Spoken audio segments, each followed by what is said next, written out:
అందులో ఏమాత్రం మీకు అనుమానం కూడా అక్కర్లేదు. మిలిటెన్సీ స్పిరిట్తో పనిచేయాలన్నారేమో కానీ మిలిటెంట్ పోరాటాలు చేయాలన్నారని నేను అనుకోవట్లేదు. ఒకవేళ అనింటే అది తప్పు, ఒకవేళ ఆయన అనింటే అది 100% తప్పు, దానిలో ఏకీభవించే సమస్య లేదు. కానీ రెండో మాట నేను అడిగేది బ్రదర్, సరే బాల్క సుమన్ గారు ఆ మాట అన్నారని చెప్పి ఆయన తీసుకుపోయి జైల్లో పెట్టారు. నేను అడుగుతా ఉన్నా రమేష్ గారు, మీరు క్రైమ్ బీట్ కూడా చూశారు ఇదివరకు. ఒక మాజీ ఎమ్మెల్యే ఇప్పుడు ప్రస్తుతం కాంగ్రెస్లో ఉన్నారు, ఆయన హరీష్ రావు గారి క్యాంప్ ఆఫీస్ని తగలబెడతా అన్నాడు, దాడి చేశారు. కేసీఆర్ గారి గజ్వేల్ క్యాంప్ ఆఫీస్ని తగలబెడతా అన్నాడు, ఆయన మీద కనీసం కేసు అన్న పెట్టారా? అట్లాగే ఇంకో ఎమ్మెల్యే జడ్చర్ల ఎమ్మెల్యే గారు, అక్కడ ఒక ఫార్మా కంపెనీ ఉంటే దాన్ని తగలబెడతా అన్నాడు. ఎమ్మెల్యే గారు, సిట్టింగ్ ఎమ్మెల్యే బాల్క సుమన్, మాజీ ఎమ్మెల్యే, ఏం యాక్షన్ తీసుకున్నారు? అట్లాగే మొన్న ఒక ఎమ్మెల్యే గారు చెయ్యి నరికేస్తానో ఏదో అన్నాడు, ఏం యాక్షన్ తీసుకున్నారు? నేనేమంటున్నా అంటే జస్టిస్ అయినా లా అండ్ ఆర్డర్ అయినా సెలెక్టివ్గా ఉంటే కుదరదు. బాల్క సుమన్ మాట్లాడింది తప్పని మీరు భావిస్తే మరి ముఖ్యమంత్రి గారు స్వయంగా అన్నారు కదా మా జెండా దిమ్మెలు కూల్చాలని, అది హింస కాదా?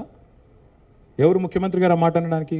రాష్ట్ర ముఖ్యమంత్రి, హోంమంత్రి స్వయంగా బీఆర్ఎస్ జెండా దిమ్మెలు కూల్చండి అని పిలుపునిస్తాడా? మరి అది కేసు పెట్టరా ఆయన మీద? ఇంకోటి ఆయన మాట్లాడే రోత భాష మీద, కేసీఆర్ చావును కోరుకుంటూ కేసీఆర్ గారి మీద మాట్లాడే దరిద్ర భాష మీద ఎన్ని కేసులు పెట్టాలి?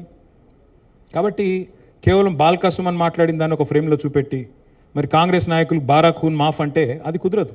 ఈ రాష్ట్రంలో లా అండ్ ఆర్డర్ అందరికీ ఒకటే ఉండాలి, అందులో అనుమానమే లేదు. మీరు ఫ్యూచర్ సిటీ గురించి అడిగారు బ్రదర్, మీరు first of all please get out of that mind set. అది ఫ్యూచర్ సిటీ లేదు, గడిది గుడ్డు లేదు, అక్కడ ఏం లేదు.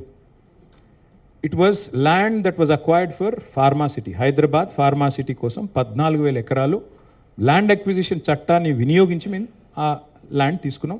7 సంవత్సరాలు పట్టింది ఆ ల్యాండ్ సేకరించడానికి. It was conditional land acquisition. Conditional to what?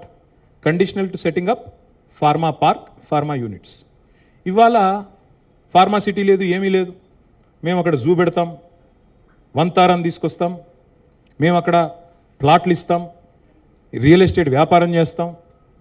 భయ నేనేమంటున్నా అంటే జర్నలిస్టులకు ఇళ్ల స్థలాలు ఇవ్వాలన్న ప్రేమ ముఖ్యమంత్రి గారికి ఉంటే మంచిర్యాలలో ఇవ్వండి, బుద్వేల్లో ఇవ్వండి.